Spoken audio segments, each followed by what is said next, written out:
Good evening. Today is September 17th, 2018. I'm Nathan Johnson, the County Veterans Service Officer. Welcome to our 50th episode of Veterans Voices. Tonight, we'll be talking with veterans and their supporters about equine therapy. As always, we want you, our audience, to call in and join the conversation. I'm grateful to be joined by my co-host, Air Force veteran, Kira Cerna. Thank you, Nathan.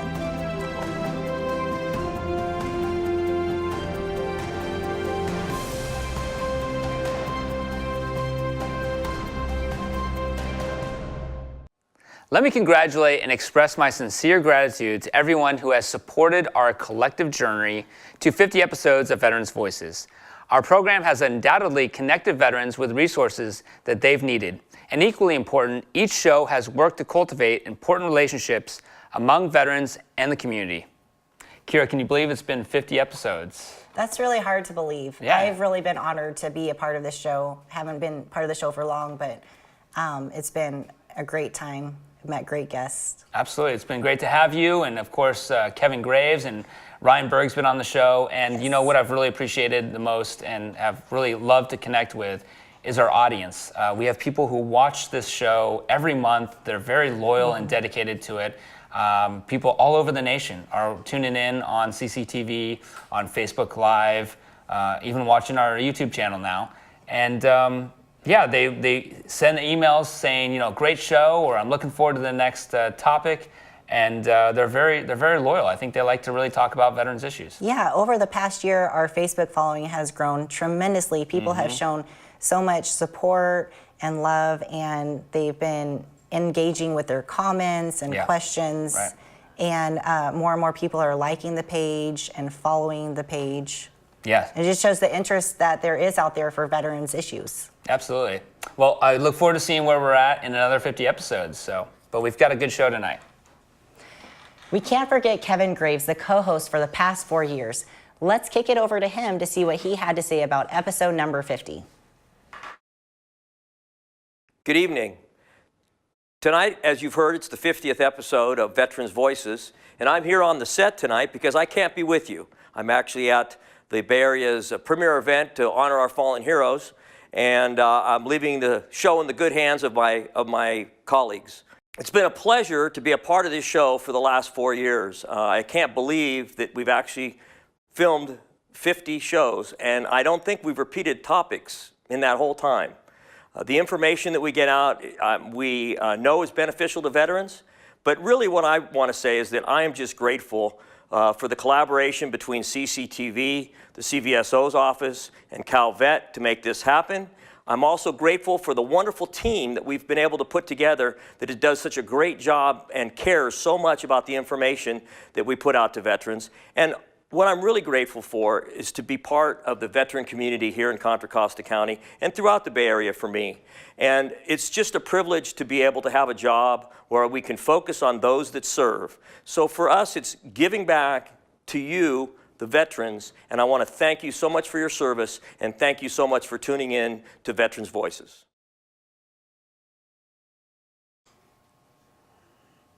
Welcome back, and thank you for tuning in tonight. Kevin, it was good to hear from you. If you're at home watching and want to join our discussion, please feel free to call us right now. We're going to have a very important conversation about equine therapy, but we want you involved. Our phone lines are open, and we're ready to take your calls. You can also send us an email at veteransvoices@contracostatv.org or connect with us on Facebook at Veterans Voices 1. Now we would like to welcome Julie Larson and Dr. H.O.P.E Page to our show. Welcome. Thanks for having us. Julie, can you tell us a little bit about yourself? Yeah, I'm Julie Larson. I'm the program director at Giant Steps Therapeutic Equestrian Center, which is located in Petaluma. And we work with North Bay and San Francisco local VAs. And we also work with families at Travis Air Force Base, as well as teaching therapeutic horseback riding throughout the week to about 130 riders each week. That's great. And I know I've had the pleasure of meeting you and going up to Giant Steps before with the Concord Vet Center. So welcome to the show. Thanks. Cherie, can you tell us a little bit about yourself? Yes, thank you for having me. My name is Dr. H.O.P.E Page. I'm a licensed clinical psychologist with Dream Power Horsemanship. We're located in Gilroy, California. We work with veterans and their families, law enforcement officers, individuals with special needs, individuals with traumatic brain injury. We have served 235 veterans and their families. And in 2017, we served 830 participants. So that includes therapeutic horseback riding, equine facilitated psychotherapy, as well as our new program, therapeutic carriage driving, that we're really excited about, that we have worked with many veterans with, and it's very popular. And we also work with many VA centers all up and down the South Bay. We also partner with Life Moves, which is a homeless shelter that brings out their veterans. And so we are very excited to be able to be on the show today. Thank you for having us. Yeah, thank you both for being here. So this is a good opportunity to talk about a very important topic, and we have never covered the topic of equine therapy in our 50th episodes, but I love horses. I think horses are neat animals. They are very friendly, and they're giant creatures, but this is going beyond just the understanding of a horse. We get to talk about equine therapy tonight, and I don't think a lot of our audience knows about this topic. So let's get started. Let's dive in. What is equine therapy? How do you use horses in a therapeutic way?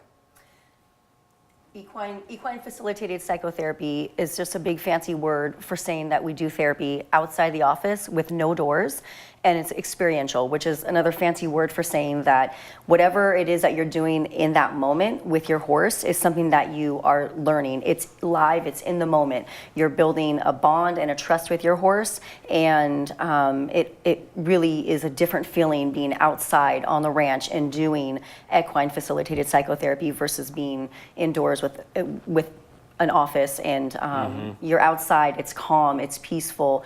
There's lots of other animals around for us anyway, and so you get to listen to those sounds, and it feels very natural. And so it feels much more at ease to be able to participate and engage, and the horses are a very motivating factor. So we kind of are lucky because we have horses, and our veterans love our horses, and the horses love them. So we got a little lucky on that part. Equine therapy can look a lot of different ways. It can be riding the horse. It can be doing groundwork with the horse. Like Sheree says, they have carriage driving. So it's really any activity that is therapeutic that involves an equine. So at Giant Steps, we do a lot of therapeutic riding for folks who have cognitive issues. Traumatic brain injury can be a common situation for veterans, and also PTSD. A lot of times groundwork is a good fit for that. Any physical limitations that folks get, amputations, anything like that, therapeutic riding can be a great way for people to get their gait back and get their balance, their coordination.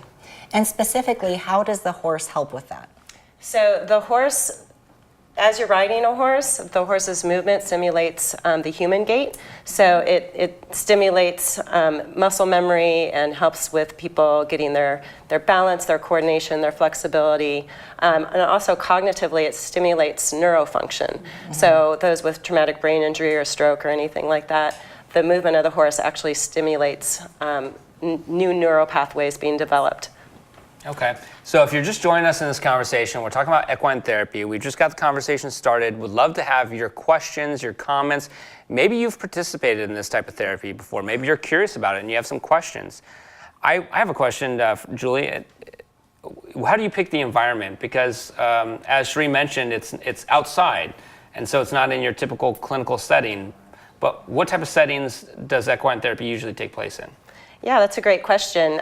There's no limits. So at Giant Steps, we primarily have arena riding, which is great because you can do it year-round, even though it is outside. Weather is not a prohibiting factor. There are a lot of programs that have trail rides. It's great to have a nice quiet setting for sure, especially when you're working with veterans. I know a lot of our clients, those from the San Francisco VA, say coming out to the barn is a really calming environment, and they feel more calm when they come to Giant Steps than they feel anywhere else in their daily lives. So, an outdoor, calm, therapeutic environment is really beneficial for them. And can the horses help people regulate their emotions? How do they help emotionally? Yeah, absolutely. Horses depend on humans being calm and predictable. They're animals of prey, so anything that is not consistent with what they're expecting will cause them to run and behave erratically. So they act like a mirror. If somebody comes in and they're really high-strung, the horse will act high-strung, and if somebody comes in and they're nice and calm and collected, horses will encourage them to breathe, settle, and then the horses will settle as well. So Sheree, are these horses specifically trained for this, or is this any horse that you can use Not for equine therapy? every horse would be a great therapy horse, like not every person would be a great fit for a therapist. These are horses that are highly social. They're very loving, they're outgoing, they're patient, tolerant, and they also don't spook easily. So we do have our horses go through a training. When we bring a horse in, we do have a veteran take a look at them to make sure they're sound. But we also do our own desensitization work with them. We want to see how they are around loud noises, fast movement, because in addition to working with veterans, we also work with children with special needs. And so all of our horses need to be able to tolerate fast movement or loud noises, and being able to tolerate that does take a special horse and or training. So our horses, then when they come to us, we do training with them.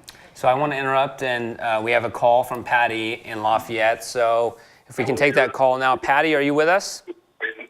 Yes, I'm with you. Well, thank you for joining us. I turn on the volume of the TV so I don't compete here. Yeah, we appreciate that. And you have a question, or do you maybe have a comment or an experience you want to share about equine therapy? Yes, I can hear you. I can hear you. Great. We're ready for your question or your comment. Okay, we'll put Patty on hold. Patty, put your TV on mute, please, and we'll come back to you in just a second. Okay. Okay, so how often does equine therapy take place? Is this something that someone participates on a weekly basis, monthly basis? Typically once a month, but in certain circumstances, just like any psychotherapy, they could come twice a week. And so basically once a week they come for an hour. We also have groups that last for 2 hours, and so it's really variable. You can come to individual therapy and also come to the group as well.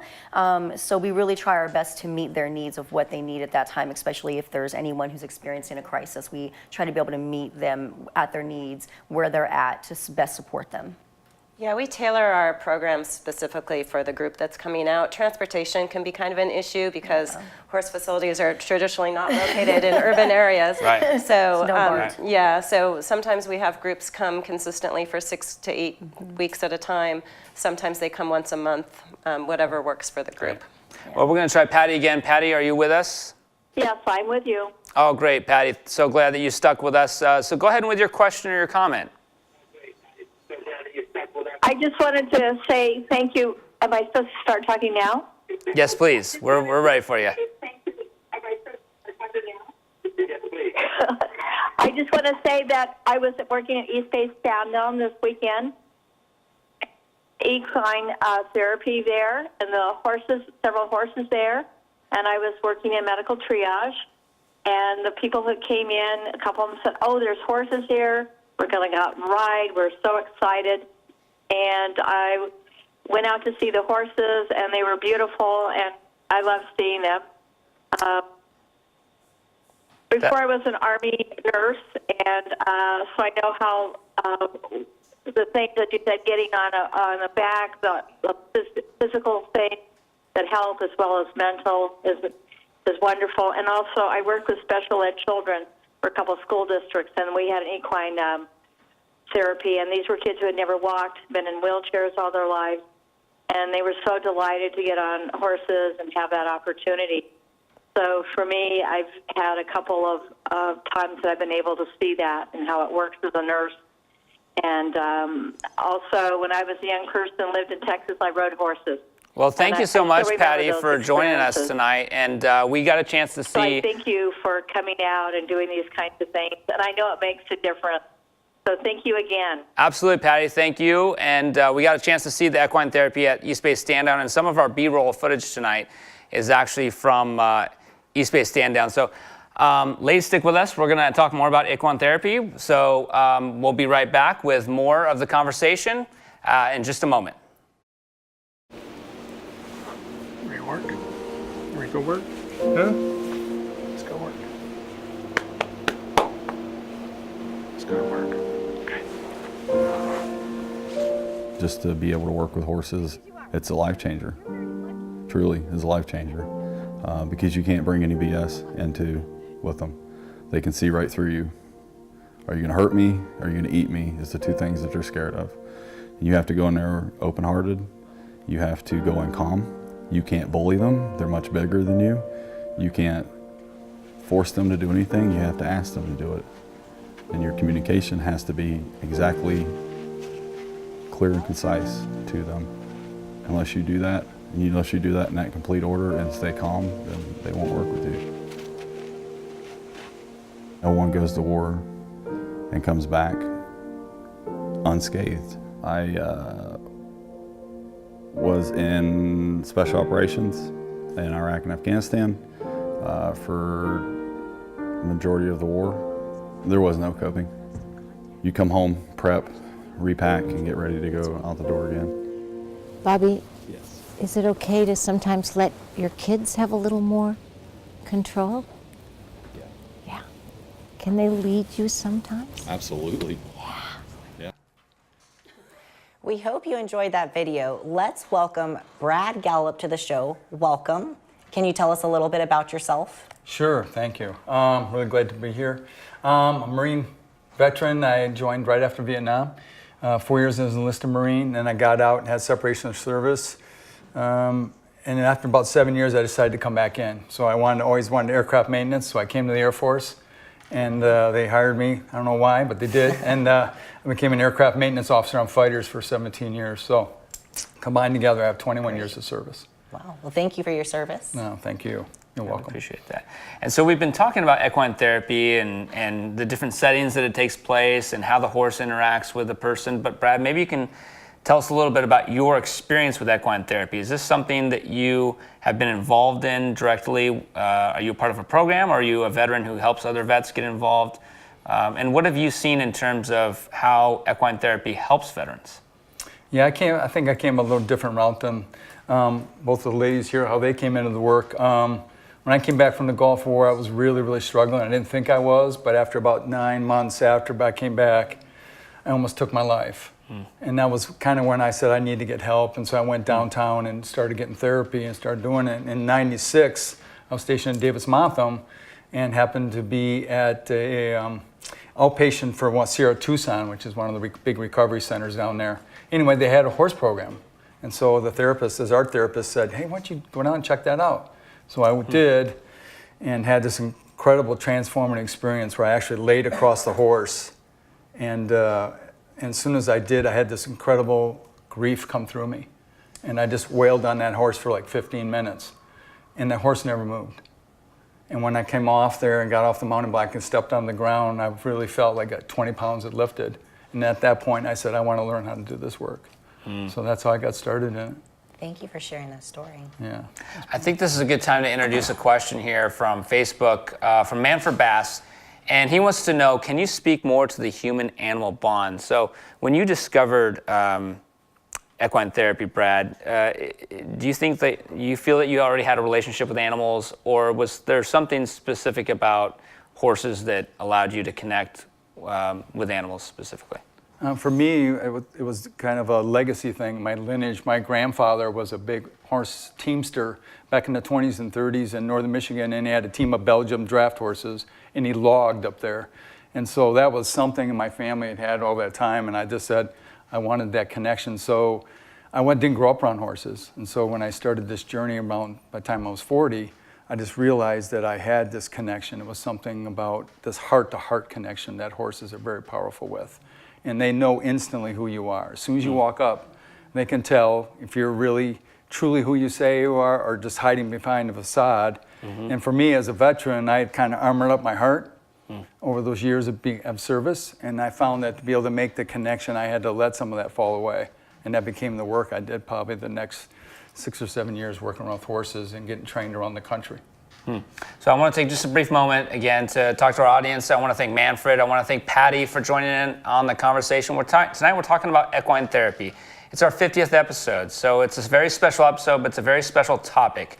and this is a very unique way that horses can help veterans.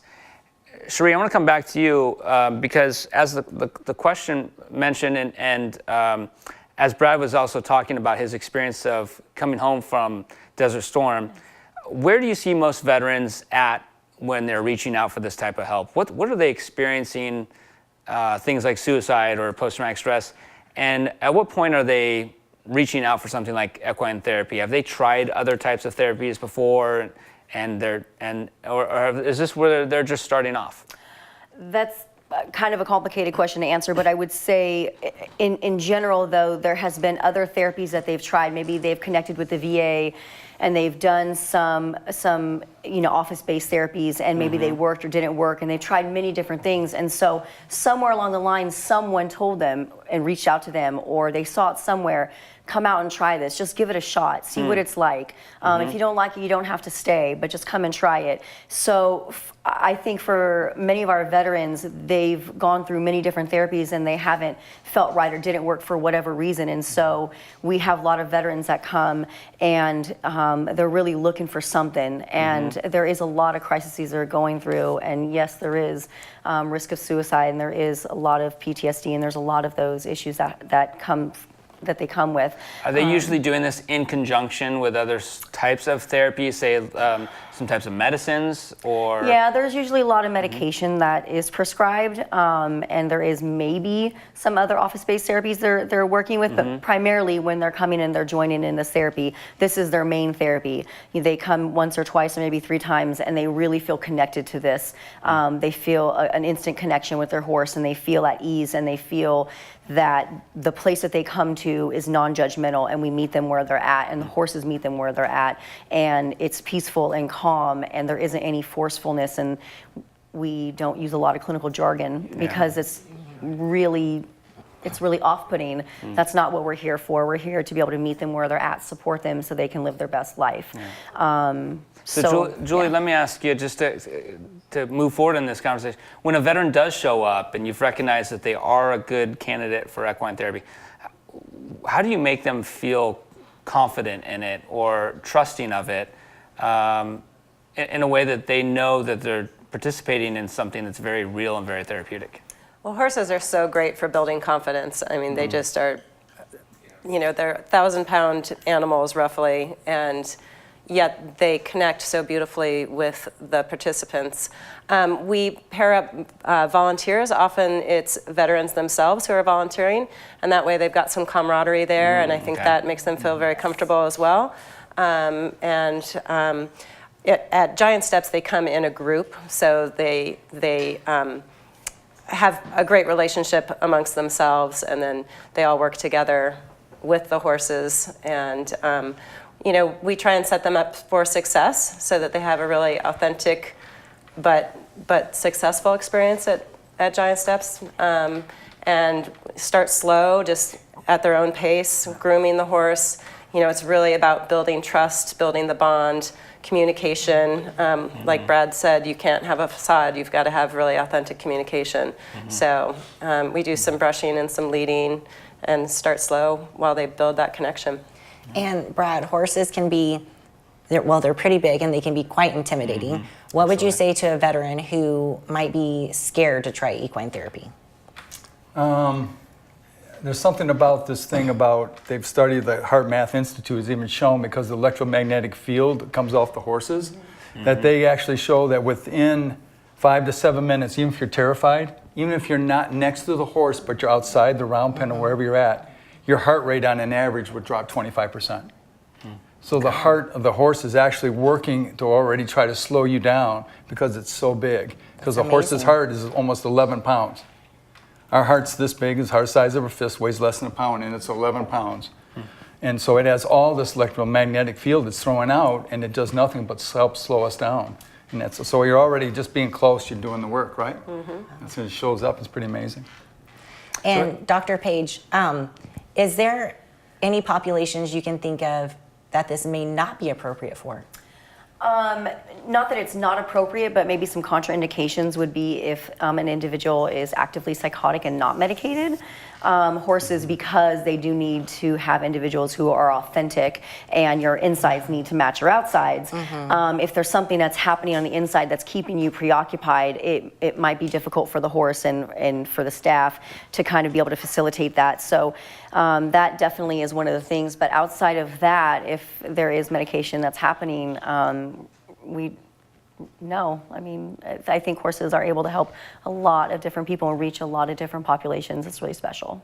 On a physical level, especially for folks who are riding horses, you do have to be concerned with any spinal injuries, neck injuries, skin sensitivities, any kind of osteoporosis or brittle bones or anything like that are some conditions to be aware of as well. Or if any of their medications have an adverse reaction to the sun would also be something that you would want to know if they can't be in the sun or the heat for too long. You'd want to know that too. Right. We have a question here from Millie, and Millie would like to know, are you guys given appropriate funding? This seems like a modality that actually works. So talk a little bit about that. Obviously, the horses have to be fed and cleaned and transported, so... I have to say that we get donors specifically interested in funding veteran activities. Okay. So, I would never want to say that we are overfunded by any means, because like you said, it is definitely a very expensive activity. But there are tons and tons of people who are really interested in funding veteran equine therapy programs. Yeah. For us, we run 100% on volunteers. So all of our people that come and work with our veterans or clean the stalls or do any of those things are all volunteers. We're really blessed in that way. We've been around since 2012, and we've been volunteer-based the whole time. We do get some funding from the VA, but I would definitely not say that we're overfunded. If we did have more funds, then we would be able to reach more veterans, to be able to do more work and open up more programs and offer transportation, those kinds of things that kind of sometimes get in the way. The logistics of running a nonprofit and all that. So and the VA did in this last budget did approve $5 million for equine. Really? Wow. It did, and now it's just trying to get that dispersed out to places like these two organizations that are very well recognized. So hopefully down the road there's going to be money coming from the VA to be able to fund really successful programs like they're doing out here. I know one of the caveats is that I believe you do have to be a premier accredited center through PATH, which you have to go through a whole, it's kind of rigorous to be able to do that. So that might kind of keep some of the other smaller centers out, which would be kind of a bummer. But So real quickly, question from our audience would like to know, can you explain what a contraindication is? So you use that word, I think, when describing what equine therapy is not used for. So real quickly, what is that? It basically would be any kind of condition or issue that would not make that person an appropriate fit for equine facility. It would not help them. It would not help them. It would be it would be something that would hinder their progress or their healing if they came. It wouldn't be helpful for them at that time. Cherie, Julie, thank you so much for being on the show. Brad, hang out. We'll continue this conversation more in a little bit. Let's take a quick moment to learn about our topic for next month, stellate ganglion block. And no, that isn't an intergalactic warship. Yes, I just said that. Let's watch to learn more about this procedure. The U.S. Army is researching an anesthetic injection that could be key in alleviating symptoms of PTSD, a disorder that impacts hundreds of thousands of veterans. Early clinical experience with the shots, known as stellate ganglion blocks, have produced promising results, with troops experiencing near immediate relief of anxiety, hypervigilance, and other symptoms, according to military researchers. In the procedure, doctors inject a local anesthetic into the right side of the neck, guiding the needle to the area around the stellate ganglion, a group of nerves that is part of a bridge between the brain and the body, called the cervical sympathetic chain. This chain is part of the nervous system that prepares the body for perceived dangers and regulates the fight-or-flight response. Sometimes it can become dysfunctional or activated inappropriately. The SGB injection temporarily blocks signals between the brain and the body. The precise mechanism for how this assists with PTSD symptoms is not fully understood, but the SGB seems to reset the sympathetic nervous system. Doctors who have administered the injections say they firmly believe it works, but the wider military is waiting for the results from a controlled trial currently underway before they endorse the treatment. The drug is marketed under the brand name Neuropen and costs less than $2 a dose. Most patients require just one injection, but doctors say some return for a second shot. The shot is not touted as a cure, but researchers hope it can be used to erase symptoms so that therapy and pharmaceuticals can achieve long-term improvements. We hope you'll tune in next month to learn more about how stellate ganglion block is being used at the VA to treat local veterans with PTSD symptoms. Now we'd like to welcome Damian Zuniga and Paul Masella to the show. Welcome, Paul and Damian. Thank you. Thank you. All right, Paul, can you tell us a little bit about yourself and how you got into this? Yeah, my name is Paul Masella. I am a Navy veteran. I served from 2001 to 2005 in Operation Iraqi Freedom, Operation Enduring Freedom. I'm now a father of two. My son Harper and my daughter Gracelyn are now the joys of my life. I enjoy being a father in the military, but that's I suffered from symptoms of PTS. I tried many therapies, including I went through Operation Mend down in UCLA, and there's really the experiential part of equine therapy and being there with the horse, and just it's like nothing I've ever experienced. It's by far one of the most impactful things that I've done, and it's a memory that I can keep and I can go back to get through those rough times. Thank you. Thank you. You're welcome. And Damian. Hi, so my name is Damian Zuniga. I'm a United States Marine Corps vet. I served in Operation Desert Storm, Desert Shield. I served from 1989 to 1992. I'm a father of one. I've got a 14-year-old daughter. My daughter's name's Amethyst. I would say it was probably about 4 years ago I really started seeing the sufferings from PTS, and I've got TBI, and encountered 2 suicide attempts back in, I would say, where we're 2018, about 2014. So with that, I went through a program in Menlo Park through the Palo Alto VA. Spent 5 months there. Got a lot of tools from there, very helpful, very beneficial. But I didn't still feel like I was over that hump. And I had applied for Save a Warrior, which is a nonprofit organization for a war detox. And that's how I met Paul and how I met Brad. And so going through that program was just, it was a 5.5-day transformation that really just changed my life completely through equine. I've done two different types of equine therapy that I've done, one through the VA and then through Save a Warrior with Brad. How do these types of therapy differ? Well, one, I rode horses. Okay. And I went through, it was a 13-week program where we learned how to, do everything from putting on the saddle to just everything, brushing the horses, getting close to the horses. We rode in an arena. Afterwards, after the 13th week, we went on a horse riding expedition up to Idaho. Oh, wow. It was all funded, which was really, really cool. Went out there with an outfitter out there, and it was an experience that I'll never forget. But the experience that I had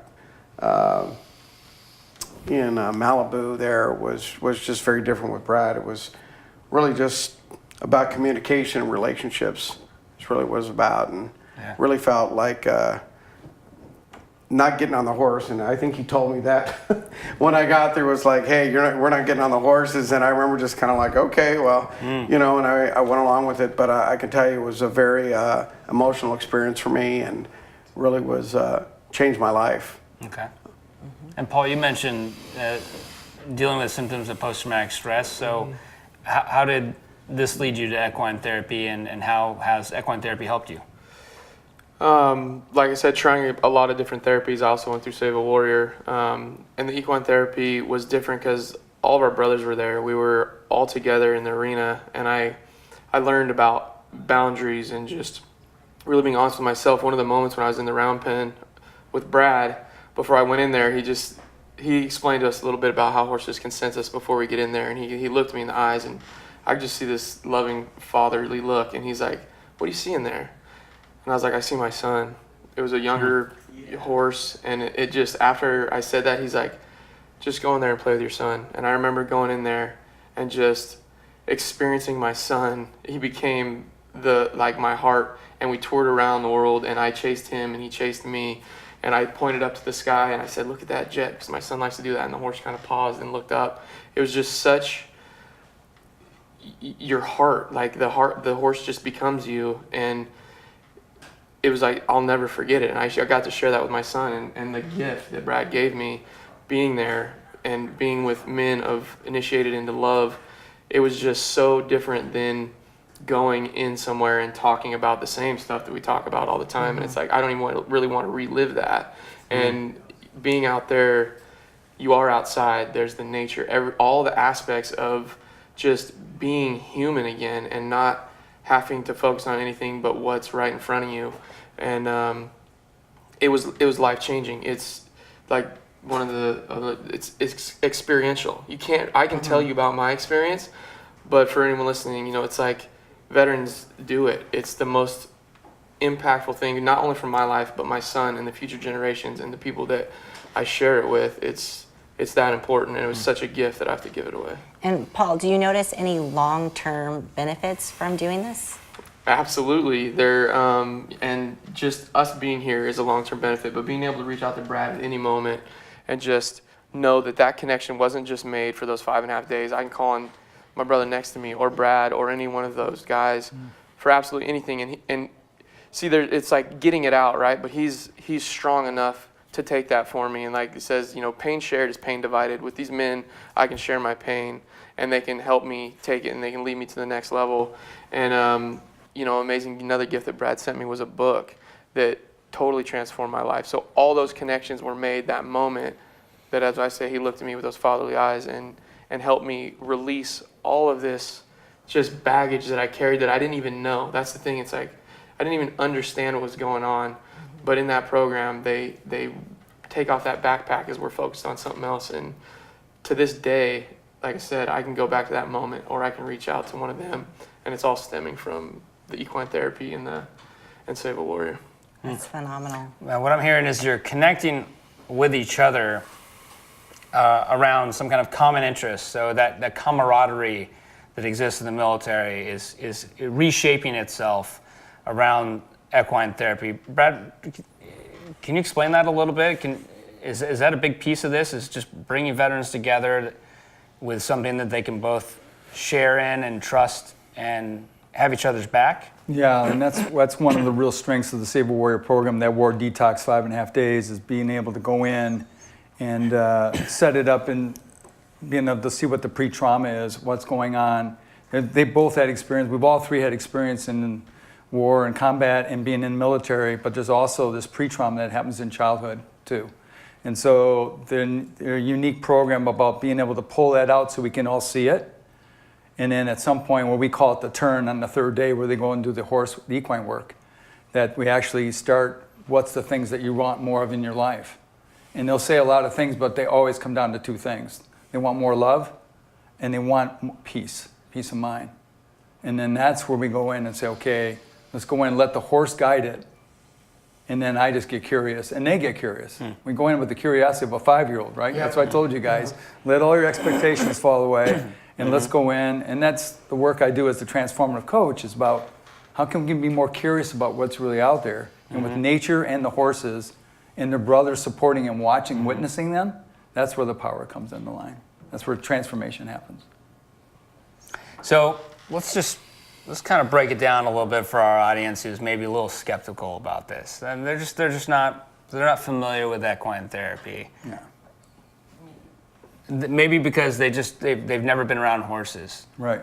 How do we work past that? When maybe yourselves or another veteran that you're familiar with says, "No, I don't think this is for me. I don't really think that this is really going to help me." How do we work past that? How do we encourage them, or how do we give them, I guess, the hope or the belief or the faith that this is something that you should actually try? and be open to? I can just jump off with that, is just saying that the work that my own personal work doing the equine work, and of course the ladies that were here that are doing that amazing work that they're doing out there in the community, is that when you're in the horse, you're in front of the horse, right there with them, you're in real time. And you have to be in the present. You can't be in the past, you can't be in the future. And so there's a place where you can actually see that there's a transformation, you can see more possibilities. And I know for myself, I did a lot of therapy before, but what I saw in the short time when I started doing equine, I had insights that showed up that I've never seen before, really quickly. Because it speeds up the process. Because you can't hide from who you are. The horse will mirror back instantly who you are. So what I'm hearing is you share a lot of how you've benefited from this, and you feel comfortable saying, well, this is how it's improved my life. This is how I feel better now. And we have another question here. How do you guys pull yourself through the darkest days, the days you don't pick up the phone? What gets you into the next day? So when you're having a really tough day and you're not right there next to the horse, how does equine therapy, how can you still pull from this type of therapy to get you through that? I can speak to that. Yeah. You can literally, and Brad shared this with me when I was there, you can literally go back to that moment. You can go back to remembering what was going on and knowing that pulled you through the hard time. Like I can think of when I was standing next to the horse, and it was a female horse, and I was standing and she was standing, and I was finally honest with myself. I was like, I don't want to get her over there. I just want to sit here for once in my life, sit and be still and just enjoy what's going on. I don't want to have a goal. I don't want to have anything to do. And the miracle was, then the horse started going where I wanted it to go. Wow. It was the most amazing thing. And then I can think back, Josh was just speaking things when he was doing it. And he was saying, I wanted to go this way and that way. And the horse was doing it. In his background, he didn't know. But everyone that was facilitating said, did you just see that? So the connection with the horse, and I could speak to, I went through Operation Men down in UCLA with the top doctors trying to get all this stuff figured out. What worked was being out there with the facilitators that do this and being with a horse with a big, huge heart, which I just found out, because you can't be dishonest with yourself or with the horse or with what's going on. I call them little Yodas, man. When you're honest with you, if you're afraid, you say you're afraid, they'll come and like kiss you, and you're like, wait, I thought fear was a bad thing. The horse teaches you that just being authentic with yourself, with your feelings and what's going on, that you can do that anytime you want. And Damien, can you say that you've had some similar experiences with that, being able to connect? Very much so. I would speak on fear. For me, prior to having that equine therapy, I had to turn to other things to numb myself, using drugs, using alcohol.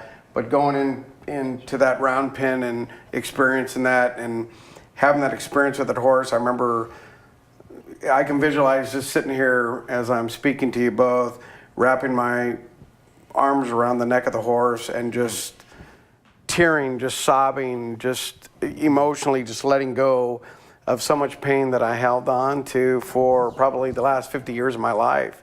And just being able to communicate and to be able to let go. And like Brad said, live in the present. It's about living in the present. It's not about living in the past anymore. It's about just moving forward. And we just have about another minute. I just wanted to know real quickly, Damien, and I'll let Kira, how do you feel afterward? Do you feel lighter? I felt like somebody just unshackled 100 pounds that had been lifted off my back that I've been carrying for 50 years. Okay. Definitely. So a little freer then. Oh, yeah. I'm walking lighter. Yes. Where can a veteran start if they want to get involved with equine therapy? Yeah. We heard these amazing women that are running these two great programs that are out there. You can go, there's different things that are across the bay. Just put equine therapy, put it in the bay. There are places that show up. I'm a transformative coach. I work with SAW, do the Help Their program, but I also do one-on-one with guys and gals that are struggling, first responders too, that really need this work because they're suffering from the same things that our warriors are doing. So, absolutely. There's great resources. Sounds like what's most important here, though, is that after you've benefited from it, you become, in a sense, a mentor.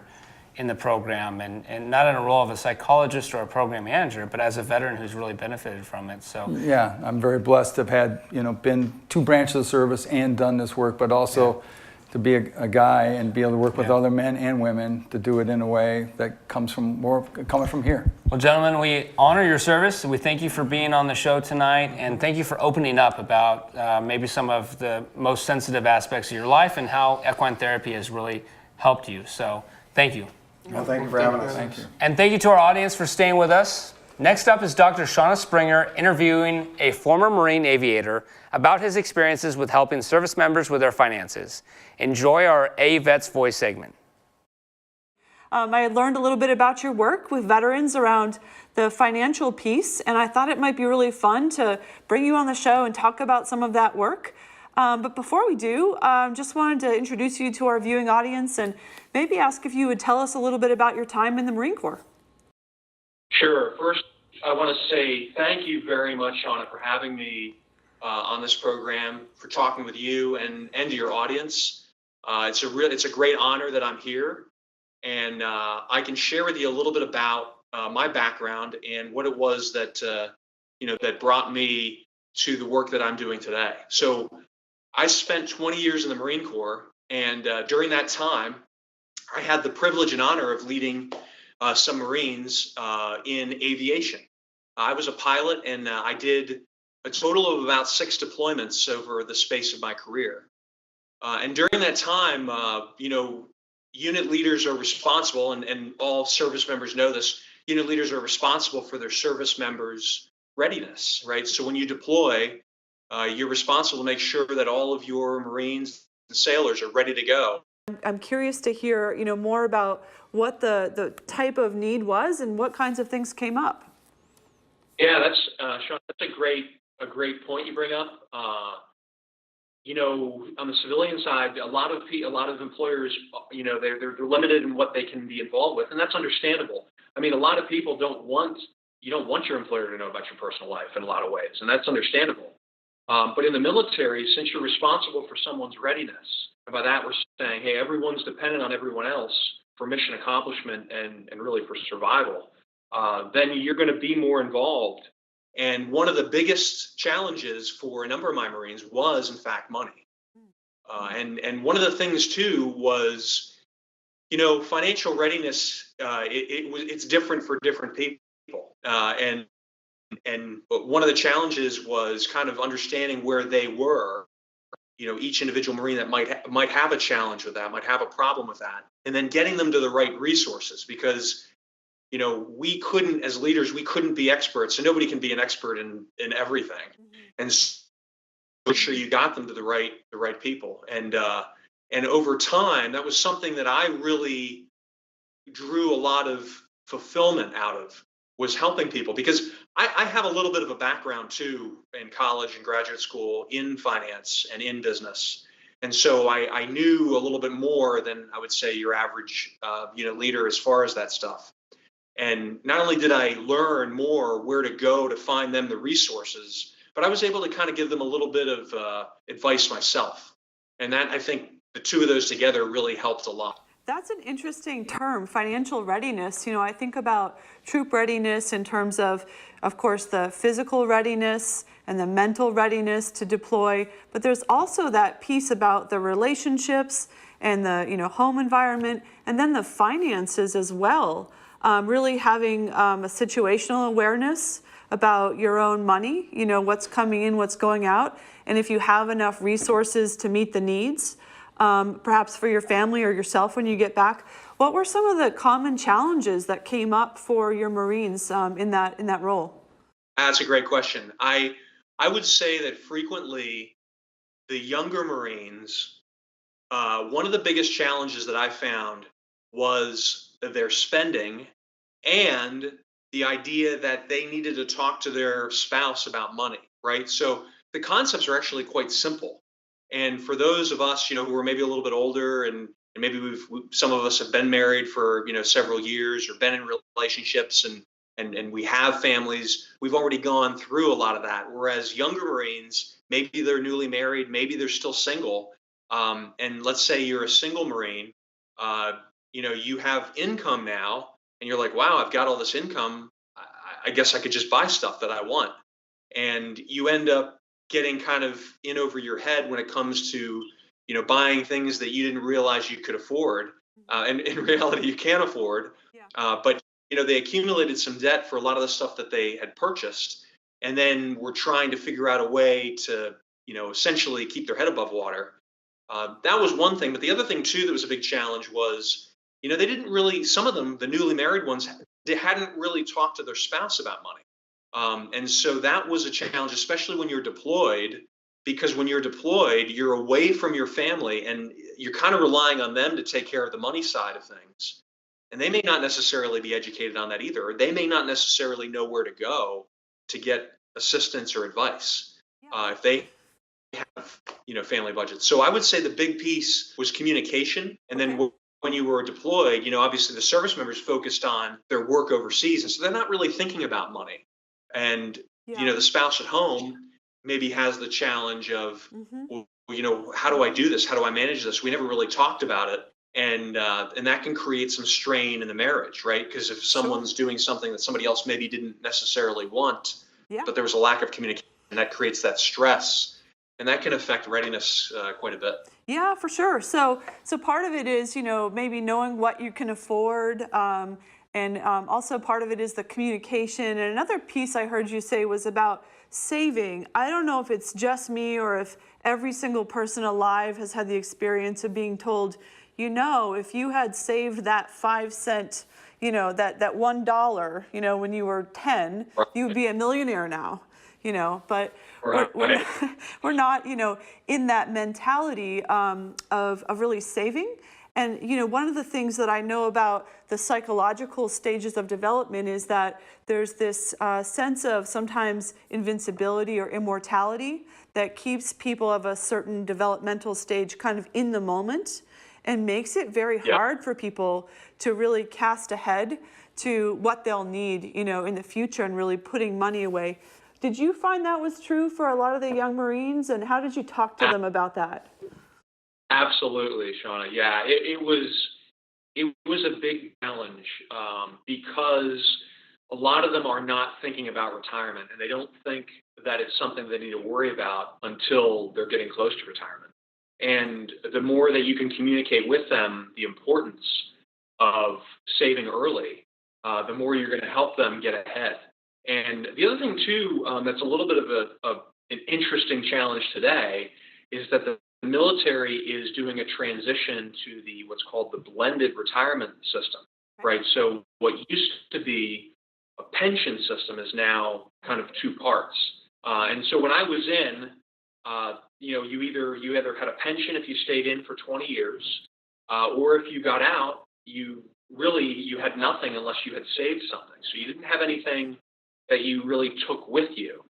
And that's one of the good things today is that the military has transitioned to the blended retirement system where you save in an account very similar to like a 401k or a 403b, and the government will give you some matching money that then will grow. And then if you leave the service, after a few years, you have something to show for it. You can take something with you, and I think that's been a major step forward. But really, to answer your question more specifically, you asked about presenting this to them in a way. How did I present this to them that really got their attention? And the thing I did was I said, and this is, I think, important. One of the things that I noticed a lot of them would consume was they drank a lot of, Diet Cola, either Diet Coke, Mountain Dew, whatever it was that they were, drinking, which really isn't the best for you. And a lot of my Marines used a lot of chewing tobacco too. So, both of these things are, not good for you. And I use these as examples of, hey, how much does it cost you to buy this stuff each week? Yeah. And we estimated it was somewhere around $50 a month total. So about $10 a week. Okay. If you took that same amount of money, where you're buying, essentially putting poison in your body, if you took that same amount of money and you saved that instead, how much money would you have when you retired? And we estimated that if you save just $50, in your thrift savings plan, by the time you retired, say in your mid 60s or your late 60s, you would have almost $500,000. Wow. That's only $50 a month. So if you had $100 a month, it would be more than $1 million because of the effects of compounding over time. Wow. And really opening their eyes to the fact of, hey, $100 a month. You think you can do $100 a month? Yeah, you can do that. Yeah. And realizing that, just that small amount of money, if you were disciplined about it over time, you'd be taken care of. You'd be fine. And if you save more, you do even better. Yeah. Yeah. Many years ago when I started at the VA, before my current job, I had a mentor who told me, what you want to do is just allocate that money for retirement so that you just never miss it. Just don't rely on it. Don't expect it. Just get into that habit. And I think it was really good counsel. And I think what you just shared was so critically important. And I really hope this message gets out to a lot of people, because I think it's that piece about just a little sacrifice now and having that discipline, just set it up as a system, really benefits you in the long term. So I'm really grateful for you to come on and share some of your expertise with us, and really good to talk to you. Thank you very much. It's really been a pleasure. It's an honor for me to be here, to be your guest, and to be able to share this information with your audience. We'd like to take a moment to recognize the service of a former guest of ours and Naval Flight Officer Stephen Bassick. Stephen served 15 years in the U.S. Navy, logging over 250 combat hours in the Arabian Gulf in support of Operation Desert Shield and Desert Storm.